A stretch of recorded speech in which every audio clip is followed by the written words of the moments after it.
Hi hello నమస్తే welcome back to my channel Telugu Mamatha blogs. ఈరోజు మనం చేయబోయే స్పెషల్ చిక్కుడు గింజల ఫ్రై. చిక్కుడు గింజలు మన హెల్త్కి చాలా మంచివండి.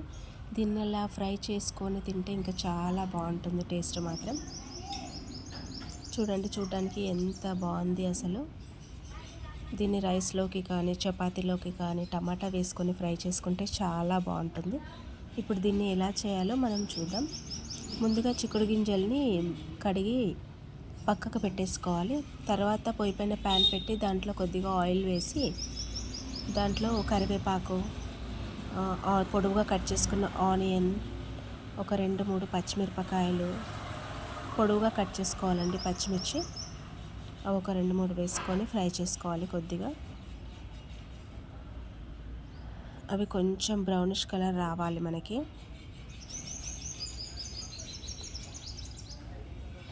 కొద్దిగా ఫ్రై అయ్యాక అందులో కొద్దిగా పుదీనా వేసి కొద్దిగా కలుపుకొని అవి మొత్తం పూర్తిగా బ్రౌనిష్ రావాలి. ఇలా దీంట్లో వచ్చాక ఒక స్పూన్ అల్లం వెల్లుల్లి పేస్ట్, అలాగే ఒక స్పూన్ పసుపు వేసి కలపాలి. ఇది బాగా కలిపిన తర్వాత ఒక 2 మినిట్స్ ఉంచి దాంట్లో చిక్కుడు గింజలను వేసేయాలి. మనం కడిగి పెట్టుకున్న చిక్కుడు గింజలను ఇందులో వేసి బాగా కలపాలి. కలిపి మూత పెట్టేసుకోవాలి. అలా ఒక 2 మినిట్స్కి ఒకసారి మనం కలుపుతూ ఉండాలి. మనకి ప్యాన్ అనేది అడుగంటకుండా ఉంటుంది కాబట్టి కలుపుతూ ఉండాలి.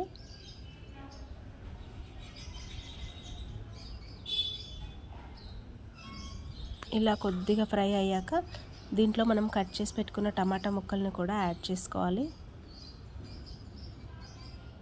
ఇవి కూడా కలిపి మూత పెట్టేసేయాలి.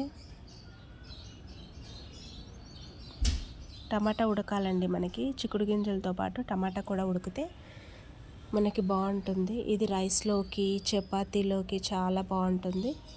మనం టమాటా వేసుకోకుండా నార్మల్గా కూడా తినేయచ్చు. కాకపోతే టమాటా వేసుకుంటే రైస్లో కూడా కలుపుకోవడానికి బాగుంటుంది. ఇది కొద్దిగా ఫ్రై అయ్యాక దీంట్లో ఒక 1 స్పూన్ కారం, తగినంత సాల్ట్ వేసి కలుపుకోవాలి. కలిపి ఒక 2 మినిట్స్ ఉంచి తర్వాత దీంట్లోనే ఒక 1/2 స్పూన్ జీరా పౌడర్, అలాగే కొద్దిగా ధనియా పౌడర్ కూడా వేసి కలిపేసుకోవాలి.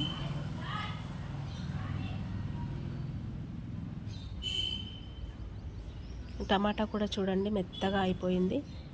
ఇక లాస్ట్కి కొత్తిమీర కూడా యాడ్ చేయాలి.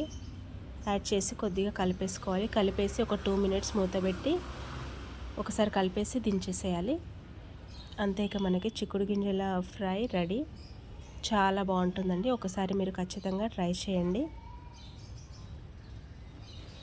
ఓకే, లైక్ చేయండి, షేర్ చేయండి, కామెంట్ చేయండి, సబ్స్క్రైబ్ చేసుకోవడం మాత్రం మర్చిపోవద్దు. Okay then bye.